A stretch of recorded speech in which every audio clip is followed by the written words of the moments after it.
Ajay, if you see the trend of real estate market from 2022, I would say from April, prices are a little bit like going to the lower side. When you start off with the buying process, first I think you have to go in and get pre-approval. To do that, there are few things I would always recommend to the buyers. Looks like we have our second caller. Let's take that call in. Hello. Hello, this is Sonia Singh. I'm a real estate agent with SaveMax Real Estate, and with me is Raj Puri, my husband and a broker here at SaveMax. Thank you so much for tuning back. We're so excited to be back. And this podcast is a little bit different. We're very excited because we are going to be taking some live calls in from listeners like you who have questions, anything to do with real estate. And me and Raj are going to try and do our best to see if we can help you answer all your questions. So I think this is very exciting to present the other side. You know, we've always given our perspective to it, but it's nice to see. We'll take some calls and see what is, on the minds of the listeners, and we'll work together to answer those questions. I'll do my best as 14-year experience in real estate. I will try my best to give you the answers. Okay, sounds good. So let's ring some calls in. We'll try to take maybe 2 or 3, depending on our time. But let's start off with taking some of the calls. Awesome. Looks like we have our first caller. Let's see who's on the line. Hello. Oh, hi. I've been listening to your podcast and I've been following you guys through for quite some time. And, my name is Ajay. And I have a couple of questions regarding the market at the moment. It's a very volatile and fluctuation market. See a couple of questions. I'll ask you a couple of questions. Sure, Ajay. You know what? First of all, thanks that you're calling us. We'll try our best to provide you the information you're looking for. Yeah, you can ask any questions, please. Perfect. So, I've been renting, and now since you know that the market is fluctuating, and the rate of interest have also gone down. Now, my financial position has gone a bit better, so I was in the market. So, I have a couple of questions. What is the current market like? Ajay, if you see the trend of real estate market from 2022, I would say from April, prices are a little bit like going to the lower side, and even the properties were selling in 2024. Now similar properties are selling in 2025. They are still at lower price, and I think this has happened maybe in 30-40 years. We saw this kind of market. It looks like right now it's definitely a buyer's market. Mm-hmm. And even if you saw our previous podcast where we said, as long as you are financially committed and I will stay in this neighborhood for 3 to 4 or 5 years, and there is nothing wrong to go in the market right now. I would strongly recommend, yes, go and try to find out what suits you best. Yes, so since you said it's a buyer's market, so what do you think, what conditions should be included in the offers? See, Ajay, as you said, your financials are better. I definitely, maybe you already worked on the pre-approval part, but even you have a pre-approval, I will still go with the financing and inspection conditions. Definitely, home inspection, right? These two conditions are very, very important. And then all other conditions are like, to get some knowledge from the sellers, their property, if there is any flood or there is any fire, there is any natural death, all those kind of basic things you need to know. So home inspection is more home inspection is must for your sense of security, to know that what you're buying is actually and in financing good condition. also. And financially, I think just to know that you're in a good position to make that move. So what are the other strategies you use, for your client so that his offer stands out? I mean, what is it? That's a very good question you asked me. For the most important part, first we need to know that the buyer, they like this house, as long as you like that house. So now our job is to make sure, we'll try our best to get the best deal for you. Okay. To do that, there are few things I would always recommend to the buyers. Deposit should be very strong. Okay. Closing date should be very flexible.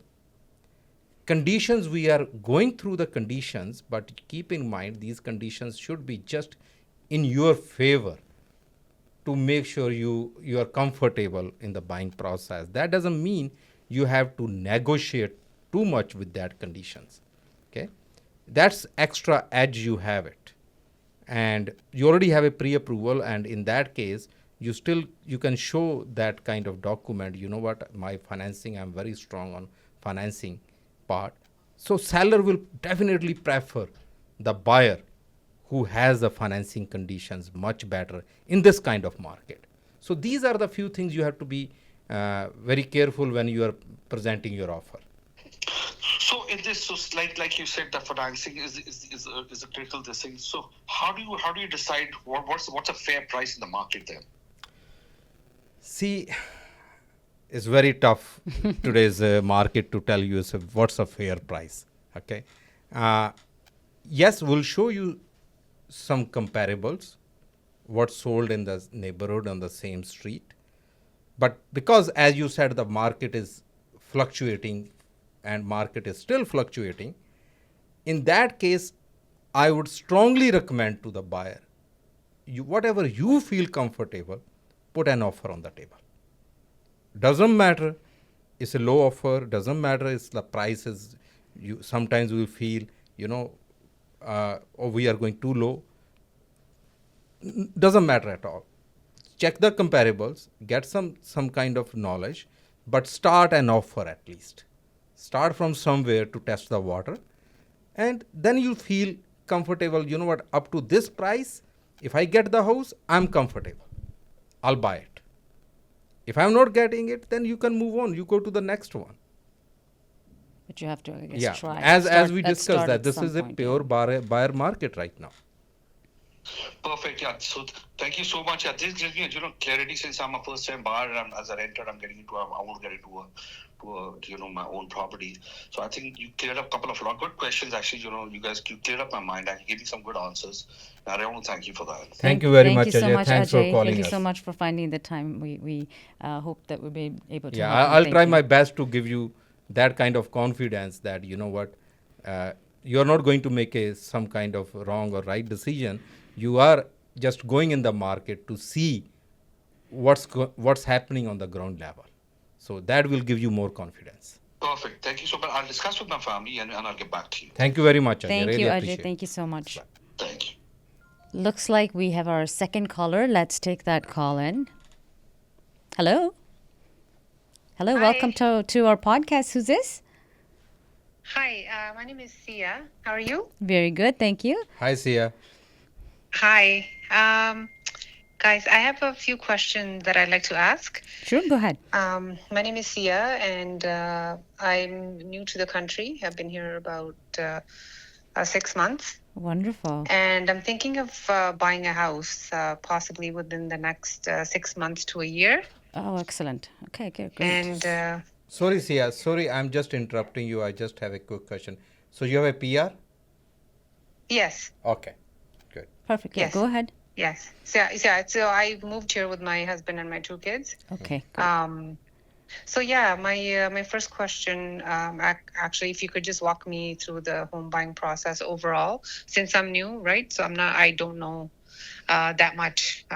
So if you could help me, I've been watching you guys, seen your podcast, so and Thank I'm you. following you. So I thought I'd call in today and see if Wonderful. I can Thank get you. We information. appreciate all that you're watching and that you're calling in. That's great. Now, about the buying process, let me go through the steps. So when you start off with the buying process, first, I think you have to go in and get pre-approval. What that's going to do for you is give you an idea and a budget that you have to work with, so you know the range of the pricing that you want to search for your first home. So once you have that budget, your next big step is to look for a reliable realtor, somebody you can work with, who has experience and the knowledge. When you sit with the realtor of your choice, you want to go through every bit of detail with them. That is, again, lay out what your budget is based on your pre-approval. Go through what your needs and wants are as a family. Since you're new, you have small kids, you want to think about a lot of things, and that could be, what neighborhood you're looking to buy your home, whether, what sort of school you're looking. Are they, junior? Are they in high school? Depending on the age of the kids. So there's lots to consider. Number of bedrooms, and you're new. Do you want a house with a basement? Are you looking for a second source of income? So a lot of things you need to lay it all out, whether it's your needs and wants. So then the realtor is going to work with you, and based on the criteria that you've laid out to them, they're going to work with you to find properties that are of your interest. And based on that, they'll take you and show you the properties that you show interest in. And if you like property, of course, they're going to work with you to put an offer and, work with you and negotiate the best price for you for the property that you have in your mind that you're interested in. So, they have to really work with you. So once that comes in, offer is accepted, of course, you want to work with conditions. We had the other caller, we also went through conditions that we want to, make sure that you're aware of are the two main ones, which is financing and the home inspection. Financing is important because it gives you a sense of security, knowing that you're financially sound, that you're covered. And also, I think when it comes down to buying, you look stronger to the seller, knowing that you have a pre-approval. You look like you're serious in the market to make this purchase. And as well for home inspection, very important, because you want to make sure that what you're getting, this property, is in good condition. And if it's not, there's a number of things you as a buyer can do. You can ask for them to make repairs. You can See, that home inspector will educate you, and as you said, Sonia, before, when you go for pre-approval, finance institute is banks are going to tell you what kind of down payment you are planning to put. Like, is it you going with just the basic with 5%, 10%, 15 or 20? So these are the basic process you will go through. Right. So once you had, let's say you've got the offer you want, you've put in the inspection and the financial condition at the stage where the lawyer gets involved. Yeah. The lawyer takes care of all the documentation. And as you come near the closing, of course, the funds are transferred, documents are signed, and you get keys to your place and then your official homeowner. And you will have a first home in Canada. Yes, and you need to have a party. That's wonderful. Anything else that you had in your mind?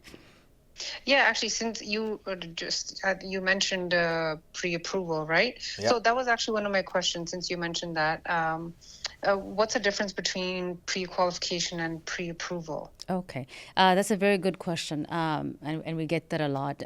Pre-qualification is more or less like an estimate from the lender. They take very basic things into consideration, like maybe just your debt and your income. They're just giving you a rough idea of what your budget may be like. Yeah. Whereas pre-approval is more accurate, where the lender will look at your finances, and they're looking at your income, debt, even like your credit score. So it's a lot more in-depth study. Everything's verified, and what you get back is a real and true number. Yeah, pre-approval is much better.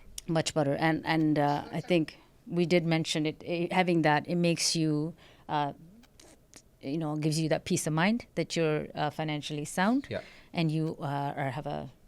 I guess you're stronger when you go out there, do your present search, your offer, to present your offer, and you're more confident. Basically, you are more confident.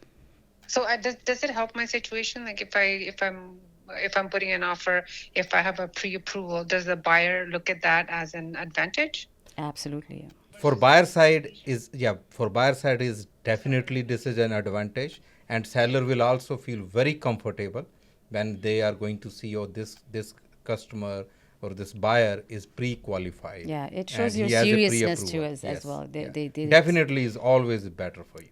Absolutely. Okay, great. Thank you. And then another question, actually. Sorry to take up so much of your time. No problem. That's what we're here for.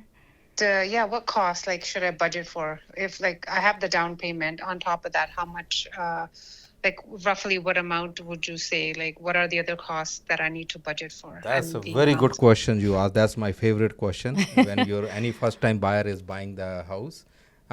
See, I always say, if, for example, you're buying a property for 800,000, you should just go extra 2% of your closing cost. That includes your land transfer tax, lawyer fees, title insurance, all the basic closing cost will be covered in that, mostly in the GTA.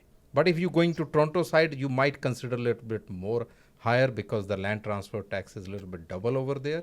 Consider around 3% of your purchase price. These are the basic things you're looking for when you're buying the house. These are the extra costs. But always have some surplus money for your, some other things you might need it. But just for the closing purpose, 2 to 3% is maximum. Because we have the moving cost Yeah. as well too. Yeah. There's other things that come up, but Yeah. that's what the basic is. Thanks for that, though. I like that number, how you gave like a concrete, like 2 to 3%. Yep. That's really helpful. Last question. Actually, what's title insurance? Is that like home insurance? Is that the same thing? And do I have to buy title insurance? There is a huge difference between home insurance and title insurance. See, home insurance is also mandatory when you are buying the house. No lawyer is going to close the deal, or banks will not release the funds until you have a home insurance. And home insurance is monthly basis, so that you have to add in the cost. That will be, like utilities, you will have to pay home insurance monthly. Title insurance is a one-time cost, and that is also mandatory when you are closing your house. Title insurance, basically, it costs from 800 to 1200 to 1500. It all depends. That's the lawyer's job, but that is the reason why this will protect your title from the fraud. Yes, as you are a first time buyer, you are new in the country, do your little bit more search about the title insurance, and this is mandatory. You need to have it. Oh, okay. So I don't have an option. I won't No. have to get. No. But okay, Yeah, great. this is okay. for your benefits. Yes. Okay. Great. Thank you so much. That's it for today. I may call you again, or I Of may course. come by. Anytime, Of please. You have any course. questions, you can call Thank you Sonia. so much. Thank you or me. so much for calling in. We appreciate you finding that time, and we hope we were able to help you. No, thank you. Yes, that's Thank you. perfect. Thank Have you so yourself much. a wonderful Bye. Thank day. you very Thank much. you. You. Bye. Bye. Thank you. Bye. Well, there you have it, today's episode. It was very exciting. I think it was great to have a couple of callers and listeners like you call in and have questions that they had in their mind. And I think we did a decent job answering them. And again, if you like this podcast, please do follow, subscribe, and DM us for any other questions that you have. Me and Raj will do our very best to answer all your questions. Thank you so much for tuning in, and we'll see you next time. Thank you. Thank you.